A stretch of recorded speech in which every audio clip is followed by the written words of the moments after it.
Dieu jura de ne plus détruire les hommes, comme il l'a fait avec le déluge. Qu'est-ce que ça signifie? Lorsque Dieu a juré par lui-même de ne plus détruire la terre et les hommes, comme il l'a fait avec le déluge, était-ce dire aux générations de l'après le déluge qu'elles peuvent désormais pécher sans impunité? Posons-nous cette question. Pour comprendre cette déclaration de Dieu, posons-nous la question suivante. Pourquoi Dieu avait envoyé le déluge? La réponse nous est donnée en Genèse 6, 1 à 7. Lorsque les hommes commencèrent d'être nombreux sur la face de la terre et que des filles leur furent nées. Les fils de Dieu, c'est-à-dire les anges, mais qui ont déchu, trouvèrent que les filles des hommes leur convenaient. Et ils prirent pour femmes toutes celles qui leur plut. Cet acte des anges déplut fort à Dieu. Parce que c'est contre nature. Les anges sont des esprits, non des humains. Donc il ne convient pas à un esprit d'avoir pour femme une humaine. Autrement, quelle race naîtrait de cette union? Sinon une race hybride, que Dieu n'a pas créée. Comme ce fut d'ailleurs le cas. Alors Yahvé dit, que mon esprit ne soit pas indéfiniment responsable de l'homme. Puisqu'il est cher, sa vie ne sera que de 120 ans. Les Néphilim étaient sur la terre en ces jours-là. Et aussi, dans la suite, quand les fils de Dieu s'unissaient aux filles des hommes et qu'elles leur donnaient des enfants. Ce sont les héros du temps jadis, ces hommes fameux. Une race, mi-esprit, mi-humain. Des hommes hybrides, ils répandirent le mal sur la terre. Alors, Yahvé vit que la méchanceté de l'homme était grande sur la terre. Et que son cœur ne formait que de mauvais desseins à longueur de journée. Yahvé se repentit d'avoir fait l'homme sur la terre, et il s'affligea dans son cœur.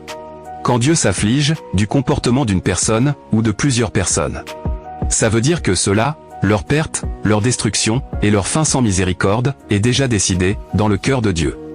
Et Yahvé dit, je vais effacer de la surface du sol les hommes que j'ai créés. Et avec les hommes, les bestiaux, les bestioles et les oiseaux du ciel, car je me repens de les avoir faits. Alors Dieu envoya le déluge sur la terre, pour exterminer cette race hybride, et les vrais humains, qui se sont pervertis avec eux. Ces hommes de souche, des anges déchus, qui répandirent le mal, sur la terre. C'est ainsi qu'ils disparurent tous, de dessus la terre, et ils moururent par le déluge. Il ne resta que Noé, le seul homme juste de cette époque-là, qui seul, ne s'était pas perverti, avec les autres.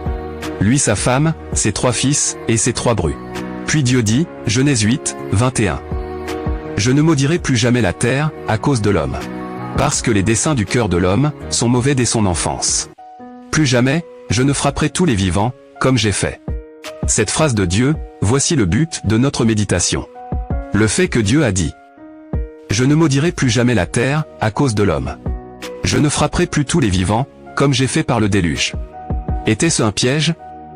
Car regardez, le train de vie des gens de ce monde, et on voit clairement que les gens n'ont pas du tout compris le sens de cette phrase de Dieu.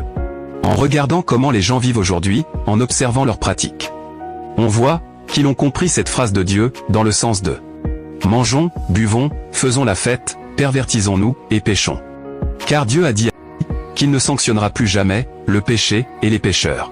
Voilà comment les gens de cette génération ont compris cette phrase de Dieu. Mais quelle grande erreur! Le silence de Dieu ne signifie pas tolérance du péché. La patience de Dieu ne signifie pas continuer de vivre comme vous vivez. Continuez d'être homosexuel. Continuez de pervertir les enfants. Continuez de violer les femmes. Continuez de vous transgendrer. Bravo, c'est bien, j'aime beaucoup, non. La patience de Dieu ne signifie pas qu'il se réjouit de ce qui se fait aujourd'hui dans ce monde mauvais. Mais le silence et la patience de Dieu signifient ceci. Romains 2, 4. Méprises-tu les richesses de bonté, de patience et de longanimité? Sans reconnaître que cette bonté de Dieu te pousse au repentir? Cette bonté de Dieu te pousse au repentir? Voilà ce que signifie la phrase de Dieu. Je ne maudirai plus jamais la terre à cause de l'homme. Je ne frapperai plus tous les vivants, comme j'ai fait. Si vous avez compris cette phrase, dans le sens que Dieu n'est plus contre la pornographie. Dieu n'est plus contre l'adultère. Dieu n'est plus contre la pédophilie. Dieu n'est plus contre le lesbianisme. Dieu n'est plus contre le transgenrisme. Bref, Dieu n'est plus contre le péché et toutes sortes d'abominations. Eh bien, vous êtes funestement trompé. Car par cette phrase, Dieu veut juste dire que comme vous avez décidé de vivre de cette manière, comme vous avez rempli vos cœurs de l'amour du péché, eh bien, que le pécheur pêche encore. Et que l'homme souillé, se souille encore. Que l'homme de bien, vive encore dans le bien. Et que le saint, se sanctifie encore. Mais pour tous ceux-là, qui vivent mal. Voici que mon retour est proche. Et j'apporte avec moi, le salaire, que je vais payer à chacun, en proportion, de sa vie de péché. Malheur donc, à ceux qui ont intentionnellement, tordu le sens, de cette phrase de Dieu, pour se complaire dans le péché. Vous dites, où est la promesse de son avènement? Depuis que les pères sont morts, tout demeure, comme au début de la création. Les mêmes perversions. Les mêmes crimes. Les mêmes péchés, et même bien pire, sont perpétrés. Comme au temps des Néphilim, ces hommes hybrides, de 3 mètres de haut. Eh bien, Romains 2, 5 à 8. Par ton endurcissement, et l'impénitence de ton cœur, tu amasses contre toi, un trésor de colère, au jour de la colère. Où se révélera, le juste jugement de Dieu, qui rendra à chacun, selon ses œuvres. À ceux qui par la constance dans le bien, recherchent gloire, honneur et incorruptibilité. Dieu donnera, la vie éternelle. Aux autres, âmes rebelles, indociles à la vérité, et dociles à l'injustice.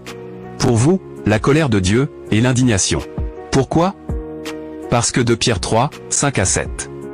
Car vous ignorez volontairement, qu'il y eut autrefois des cieux, et une terre. Qui, du milieu de l'eau, par le moyen de l'eau, le déluge, surgit à la parole de Dieu. Et que, par ces mêmes causes, le monde d'alors, périt, inondé par l'eau. Mais les cieux, et la terre d'Aac en grave présent, la même parole, les a mis de côté, et en réserve, pour le feu. En vue du jour du jugement, et de la ruine, des hommes impies. Voilà le danger qu'encourent, ceux qui pensent que cette phrase de Dieu, signifie qu'il est désormais, d'accord avec le péché. Qu'il n'est plus en colère, contre les pécheurs. Et les anges déchus, que Dieu avait exterminés par le déluge, pensez-vous qu'ils sont morts, et qu'ils n'existent plus? Si vous pensez que oui, eh bien. Posez-vous la question, pourquoi y a toujours des hommes aujourd'hui, qui épousent des hommes? Des femmes, qui épousent des femmes. Des hommes qui sont amoureux, des hommes. Des femmes qui sont amoureuses, des femmes. Des grands hommes, des grandes femmes, des jeunes gens, et même des enfants, qui deviennent des transgenres. N'est-ce pas pour ces mêmes raisons, que Dieu envoya le déluge? N'est-ce pas pour ces mêmes raisons, que Dieu détruisit 2 villes, entières à jamais? Sodome, et Gomorrhe. Mais pourquoi, ces mêmes choses demeurent? Puisque les hommes hybrides, les anges déchus. Les auteurs de ces perversions, dans le 1er siècle, sont supposément morts par le déluge? Non, ce sont juste leurs corps humains hybrides, qui étaient morts, eux, ils sont toujours en vie. Car ce sont des esprits. Et ce sont les mêmes, qui recommencent, et qui perpétuent ces mêmes choses, encore aujourd'hui. Car ils sont toujours, en vie. Ils ont survécu, parce que ce sont des esprits. Quand vous voyez, des gens qui disent, je suis né homme, mais je me sens femme. Ou bien l'inverse. Quand vous voyez des gens, qui changent leur sexe. Quand vous voyez des hommes, qui sont amoureux, des hommes. Des femmes, qui sont amoureuses, des femmes. Des transgenres. Ils sont habités, par ces anges déchus, qui ont survécu au déluge. Ce sont, des hommes hybrides. Car Dieu, n'a pas créé des transgenres. Mais il a créé, l'homme, et la femme. 2 humains, à part entière. Bien physiquement distincts, l'un de l'autre. Et même quand la femme, a fait pécher l'homme en Éden. Dieu a dit à la femme, ta convoitise, te poussera vers ton mari. Et non pas, vers une autre femme. La femme est censée n'être amoureuse, que d'un seul homme, son mari. Et l'homme est censé aimer, qu'une seule femme, son épouse. Dans le plan initial de Dieu, ce qu'une femme mariée, ressent pour son mari, elle ne peut jamais le ressentir, pour un autre homme, ni pour une femme, comme elle. Mais les femmes qui tombent amoureuses, de plusieurs hommes, selon leur physique, ou selon leurs belles paroles, ou selon leur fortune, Dieu n'a ni créé, ni voulu ça. L'homme pareillement, ce qu'il ressent pour sa femme, quand il voit sa femme, quand il regarde sa femme. Il est censé ne jamais ressentir ça, pour aucune autre femme, quels que soient les maquillages de celle-ci, et les formes physiques, de cette dernière. Il est censé ne jamais ça, non plus pour un homme, comme lui. Telle est la volonté parfaite de Dieu, en créant l'homme, et la femme. Et non pas l'homme, et l'homme. Ni la femme, et la femme. Ni l'homme, et les femmes. Ni la femme, et les hommes. Mais les déviations existentielles, que les désirs sexuels d'un homme, se portent sur un autre homme, comme lui, ça, Dieu n'a pas créé ça. Une femme, qui se démange, à la vue d'une femme.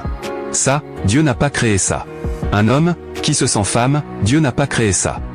Pareillement, une femme, qui se sent homme, au point, qu'ils vont jusqu'à changer de sexe. Tout ça, Dieu n'a pas créé ça. Ce sont là, la descendance des hommes hybrides. Des gens, qui sont de souche, des anges déchus. Lesquels, survécurent au déluge. La preuve qu'ils sont toujours en vie, les anges déchus, que Dieu avait exterminés par le déluge, la voici, Jude 6 à 8. Quant aux anges, qui n'ont pas conservé leur primauté, mais ont quitté leur propre demeure. C'est-à-dire qui sont descendus du ciel, par convoitise des femmes des hommes, pour venir se pervertir eux-mêmes, et les hommes avec eux, sur la terre. C'est pour le jugement du grand jour, que Dieu les a gardés, dans des liens éternels, au fond des ténèbres. Donc, les anges déchus, ont bien survécu au déluge. C'est comme les démons, que Jésus envoya dans les ports. Ils y allèrent, entrèrent dans les ports, et aussitôt, tout le troupeau de porcs, se précipita du haut de l'escarpement, dans la mer, et périt dans les eaux. Pensez-vous que les démons, qui étaient entrés en eux, avaient aussi péri? Bien sûr que non. Les démons, sont les anges déchus. Ce sont des esprits. Donc seuls les porcs étaient morts, mais eux, les anges déchus, les démons qui étaient entrés en eux, étaient tout simplement ressortis, des corps des porcs morts. Et ils allèrent errer, en quête d'autres corps humains. Car en dehors des corps humains, eux ils n'aiment pas habiter, d'autres corps. S'ils ont supplié Jésus, de les envoyer dans les ports, c'est uniquement, parce qu'il les chassait du corps humain, de cet homme, qu'il avait pris possession. Et comme en dehors d'un corps physique, ils sont obligés, d'être condamnés dans des liens éternels, dans le Tartare, au fond des ténèbres. C'est pourquoi, ils veulent toujours habiter, un corps physique humain. Afin d'être libres, et pas enfermés dans des liens éternels, dans le Tartare, au fond des ténèbres. Donc, il en est de même, au jour du déluge. Leur corps humain, d'hommes hybrides, était certes mort noyé, comme les porcs aussi avec les démons, mais pas eux-mêmes, les anges déchus dans ces corps. Car ce sont des esprits. Ainsi Sodome, Gomorrhe, et les villes voisines, qui se sont prostituées de la même manière. Et ont couru, après une chair différente, sont-elles proposées en exemple, subissant la peine, d'un feu. Pourtant, ceux-là aussi, c'est-à-dire les gens d'aujourd'hui, en délire, souillent la chair. Méprisent la seigneurie, et blasphèment les gloires. C'est un grand danger, quand Dieu dit « Je ne maudirai plus jamais la terre, à cause de l'homme. Je ne frapperai tous les vivants, comme j'ai fait par le déluge. » Car les gens, saisissant alors cette occasion, par mauvaise interprétation, et compréhension de cette parole. Ils pensent que Dieu, ne châtiera plus jamais les pécheurs, et les impies, quel que soit le genre d'actes, et les péchés, qu'ils commettent. Or, la parole de Dieu, nous dit ceci. 1 Corinthiens 10, 11. Cela leur arrivait, pour servir d'exemple, et a été écrit, pour notre instruction, à nous, qui touchons à la fin des temps. Romains 15, 4. En effet, tout ce qui a été écrit dans le passé, le fut pour notre instruction. Pour notre instruction. Afin que la constance, et la consolation que donnent les Écritures, nous procurent l'espérance. Donc, si Dieu a fait écrire à Moïse, l'histoire, et les causes de la destruction, de Sodome, et de Gomorrhe. Comprenons, que c'est pour nous instruire. Comprenons, que c'est pour nous mettre en garde, dans les voies de Dieu. Comprenons, que c'est pour nous inspirer, la crainte de Dieu. Voici pourquoi des histoires réelles, comme Sodome, et Gomorrhe, ont été écrites. Hélas, regardez ce monde. Regardez autour de vous, personne n'a lu, ni entendu cette histoire, pour s'instruire. Mais ils l'ont lu, comme un conte. Et l'ont entendu, comme une fable, sans importance. À Sodome, et Gomorrhe, les hommes ne désiraient pas les femmes, mais les hommes. N'est-ce pas ce qui se fait, encore aujourd'hui? Des hommes, amoureux des hommes. Des hommes, qui épousent des hommes. Des hommes qui ont pour femme, des hommes. Donc, ils n'ont rien compris. Ils ont refusé d'entendre, l'histoire de Sodome, et Gomorrhe, comme une instruction. Et ils perpétuent, les mêmes abominations. À Sodome, et Gomorrhe, Lot, le juste, avait 2 filles. 2 jeunes femmes, mais encore vierges. Et Lot, est allé jusqu'à proposer à ses sodomites, la virginité de ses 2 filles. Pour les empêcher, d'être des homosexuels, et de pratiquer la sodomie, contre les 2 invités de Lot. Genèse 19, 7 à 8. Lot leur dit, « Je vous en supplie, mes frères, ne commettez pas le mal. Écoutez, j'ai 2 filles, qui sont encore vierges, je vais vous les amener. Faites-leur ce qui vous semble bon, mais, pour ces hommes, ne leur faites rien, puisqu'ils sont entrés, sous l'ombre de mon toit. » Et vous savez quoi? Ils ont catégoriquement refusé. Ils ne voulaient coucher, qu'avec des hommes, comme eux. Ils ont refusé jusqu'à 2 femmes encore vierges, et pures, par préférence à l'infamie, d'homme à homme. Ils ont aimé mieux, une sexualité contre nature, par mépris à celle naturelle. Ils ont refusé, la sexualité que Dieu a créée, de préférence, à celle que Dieu n'a pas créée, et a en horreur. Et vous voulez, que le Dieu saint, applaudisse, de telles abominations? Et vous voulez, que Dieu les saints punisse, de telles horreurs? Et vous voulez, que Dieu ne châtiait plus, le péché? Et quand ces hommes ont voulu, le corps des hommes comme eux, pour coucher avec. La colère des anges s'est enflammée, et c'est là que les 2 anges, ont vu à quel point, c'était abominable. Et ils ont demandé à Lot de sortir rapidement de la ville avec sa famille. Et ils devaient détruire Sodome et Gomorrhe. Tellement c'était abominable. Leur destruction était irrévocablement décidée, car c'était pire que péché, c'était abominable. Quand Dieu nomme un acte du nom d'abomination, c'est que commettre cet acte est pire que péché. En effet, Dieu dit à propos. Lévitique 18, 22. Tu ne coucheras pas avec un homme comme on couche avec une femme. C'est une abomination. C'est une abomination. Donc c'est pire que péché. Donc les lesbiennes, les pédophiles, les homosexuels sont pires que pécheurs, ils sont abominables. Ce n'est pas moins horrible que péché, car péché et abomination, tous deux sont passibles de jugement de Dieu. Tous deux sont condamnables dans la géhenne. Mais Dieu veut dire qu'une abomination, c'est le comble du péché. C'est-à-dire, le péché déjà est mal, mais alors, quand tu commets pire. Et aujourd'hui, Sodome et Gomorrhe sont enterrés sous la mer morte. Disparus à jamais de dessus la surface de la terre. En effet, Sodome signifie qui sera brûlé. Et Gomorrhe signifie qui sera submergé. Donc, Dieu les a d'abord brûlés, ensuite, les a submergés. Effacés de la terre. Si donc Sodome et Gomorrhe, qui étaient des pécheurs homosexuels, ont été détruits. Qu'en sera-t-il des sodomites, encore en vie aujourd'hui? Réfléchissez bien, vous qui aimez ces abominations. Si Sodome et Gomorrhe, qui pratiquaient l'homosexualité comme vous, ont été détruits. Qu'en sera-t-il de vous, qui êtes homosexuel encore aujourd'hui? Réfléchissez. Si Sodome et Gomorrhe ont été détruits à cause de l'homosexualité, qu'en sera-t-il des prêtres et des pasteurs homosexuels? Eh bien, Sodome et Gomorrhe sont eux-mêmes la réponse. Où sont-ils? Sinon brûlés. De même, c'est le feu et le soufre de la géhenne qui brûlera les lesbiennes, les sodomites et les homosexuels. Christ nous a d'ailleurs mis en garde à ce sujet. Matthieu 24, 15. Lors donc que vous verrez l'abomination de la désolation dont a parlé le prophète Daniel, installé dans le saint lieu, que le lecteur comprenne. Que cette fois, c'est vraiment la fin. L'abomination qu'est homosexualité, n'est-elle pas aujourd'hui dans les supposées églises? Oui. Donc, c'est bien la fin. Quand vous voyez des pasteurs, des prêtres, qui marient deux hommes ou deux femmes dans leur prétendue église, ils savent ce qu'ils font. C'est la parole qui s'accomplit. Et aujourd'hui, Sodome et Gomorrhe ne sont plus que deux villes, mais toutes les nations. En sorte que, l'homosexualité aujourd'hui est pratiquée dans tous les pays du monde, sans exception aucune. Le saint lieu, au temps du prophète Daniel, c'était quoi? Sinon le temple. Donc quand le prophète Daniel disait « Quand vous verrez l'abomination de la désolation établie dans le saint lieu », il parlait du temple de son époque. Spirituellement parlant, aujourd'hui, le temple représente les saints, lesquels sont le corps spirituel de Christ. Mais charnellement et religieusement parlant, que représente le temple charnel aujourd'hui? Sinon toute dénomination et religion d'homme. Donc aujourd'hui, quand Christ reprend la prophétie de Daniel, dans Matthieu 24, 15. Lors donc que vous verrez l'abomination de la désolation dont a parlé le prophète Daniel, installé dans le saint lieu, que le lecteur comprenne. Qu'il s'agit des dénominations religieuses et religion d'homme. À la place de saint lieu, dans ce verset, remplacé par dénominations religieuses et religion d'homme. Ensuite regardez en leur sein ce qui se fait, et vous voyez bien, l'abomination de la désolation, établie. Conformément à la prophétie de Daniel, repris ici par Christ. Matthieu 24, 16. Alors que ceux qui seront en Judée s'enfuient dans les montagnes. Autrement dit, que ceux qui sont dans les dénominations religieuses et religions d'hommes sortent de ces demeures de démons, rapidement. Hélas, les religieux n'ont que faire d'obéir à Dieu et à son Christ. Et donc, malgré que l'abomination de la désolation est déjà établie dans leur dénomination religieuse et religion d'hommes, ils demeurent religieux là-dedans. Des pasteurs francs-maçons et charlatans qui font des miracles avec des pouvoirs occultes attribués à l'Esprit Saint. Des pasteurs qui abusent et violent leurs prétendus filles spirituelles de leurs églises. Des prêtres pédophiles et homosexuels. Des pasteurs amoureux de l'argent, etc. L'abomination de la désolation est si bien établie à un niveau que même les athées le voient aujourd'hui. Sauf les religieux eux-mêmes, les ouailles des pasteurs. C'est terrible. Les abominations aujourd'hui sont devenues une mode. En sorte que c'est répandu partout. Dans les publicités, femmes nues. Dans les clips, deux hommes qui s'embrassent.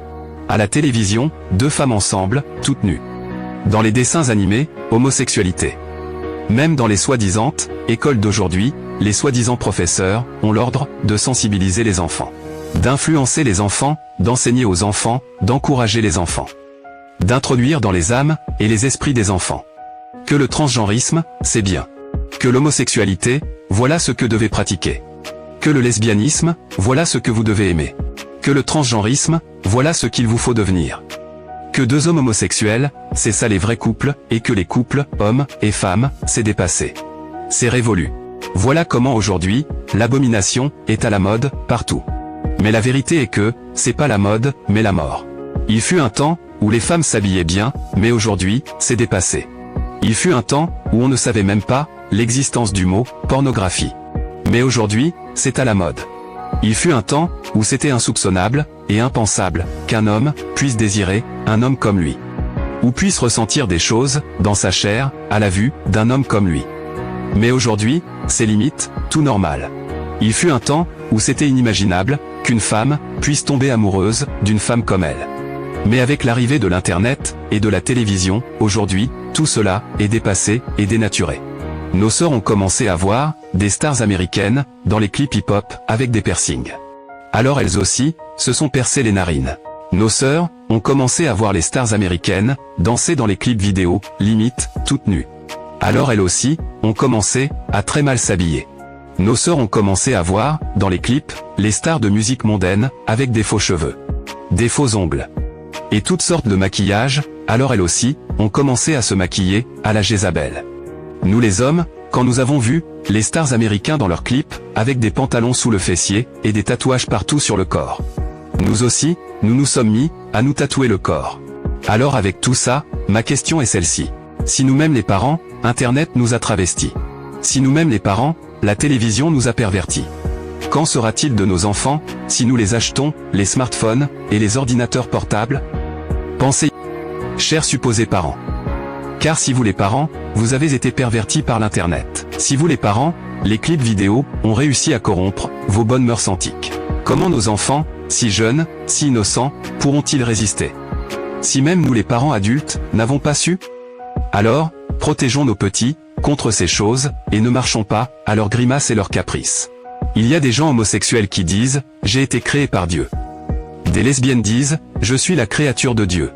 Et le pape lui-même il dit, que les homosexuels, sont les enfants de Dieu. Mais j'aimerais dire, que Dieu n'a pas créé les lesbiennes, les homosexuels, les transgenres, les zoophiles, et les choses semblables. Mais Dieu a créé, l'homme, et la femme. Oui, l'homme, et la femme. Et non pas l'homme, et l'homme, en sorte d'être des homosexuels. Et non pas la femme, et la femme, en sorte d'être des lesbiennes. Et non pas la femme, et le cheval. Ni la femme, et le chien, en sorte d'être des zoophiles. Mais Dieu créa, l'homme, et la femme, pour être tous deux un couple. Homme, et femme. Dieu créa l'homme, et la femme, afin de vous empêcher justement, d'être des homosexuels, s'il aurait créé l'homme, et l'homme. Et des lesbiennes, s'il aurait créé la femme, et la femme. Et des zoophiles, s'il aurait créé la femme, et le cheval, ou la femme, et le chien. Mais malgré que Dieu créa l'homme, et la femme, pour vous éviter, de commettre les abominations d'homme, à homme. Et de femme, à femme. Vous avez quand même trouvé le moyen, de le devenir. Malgré que Dieu ne créa, que l'homme, et la femme. Eh bien, les homosexuels, Dieu ne les a pas créés, mais les a détruits.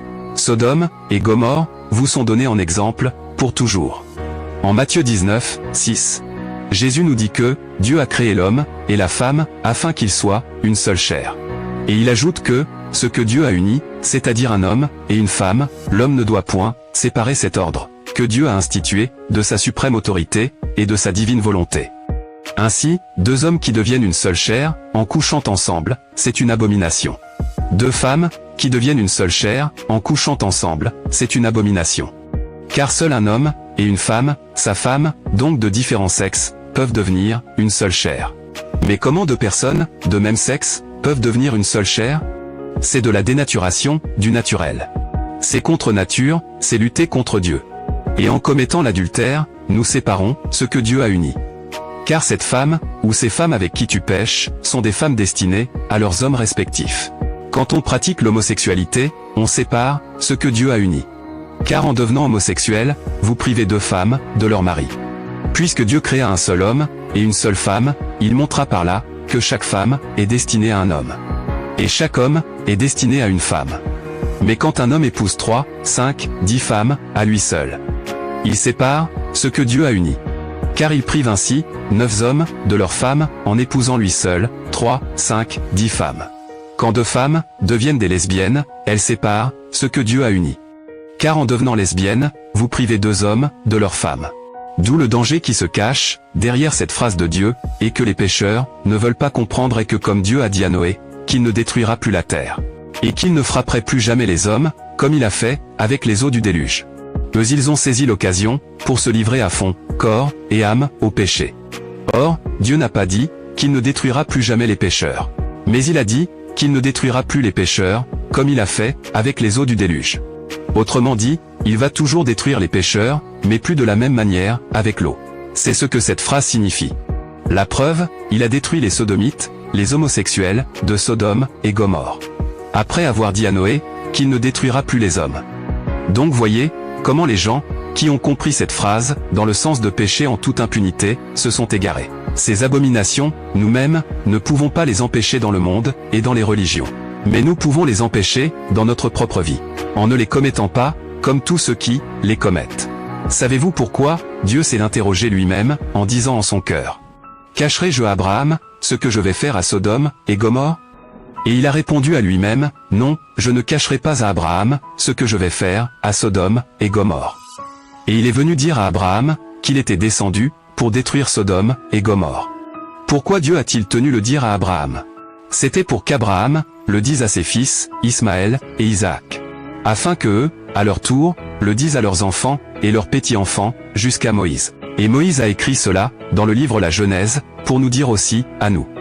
Afin que s'accomplisse la parole de l'Écriture, cela leur arriva, pour notre instruction. Pour nous avertir. L'histoire de Sodome et Gomorrhe a été écrite, parce que c'est la manière de Dieu de nous dire: voyez, le sort réservé aux gens, contre nature. Voyez, comment je traite les homosexuels, et les gens qui penchent vers les choses semblables.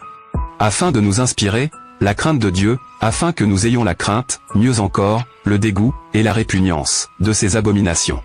Afin que nous aussi, ne pratiquons pas ces abominations et ces infamies. De peur que nous aussi, ne périssions sous les flammes. Entende, qui a des oreilles, pour entendre.